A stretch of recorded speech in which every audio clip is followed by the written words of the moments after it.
Friend strike spinning reel டைவா track sound பாருங்கள் வேறு level.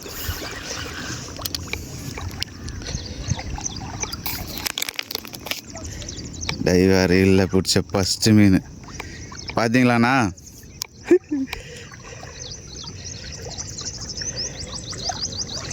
நல்ல ஒரு சைஸ் ஸ்டிக்கு பாருங்க எப்படி வளையுதுன்னு சொல்லிட்டு இப்படி 1 kg வரும்.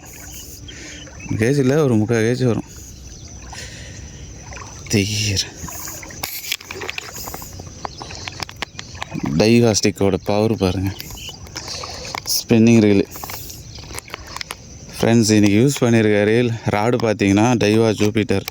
இந்த ராடு யூஸ் பண்ணியிருக்கேன். யூஸ் பண்ணியிருக்க ரீல் பார்த்தீங்கன்னா லுக்கானாவில் 4000 ரீல். இதை யூஸ் பண்ணி தான் இந்த மீன் பிடிச்சேன். பாருங்கள் யூஸ் பண்ணியிருக்க ஃப்ராக் லூர் பார்த்தீங்கன்னா CMX ட்ராகோ ஃப்ராக்.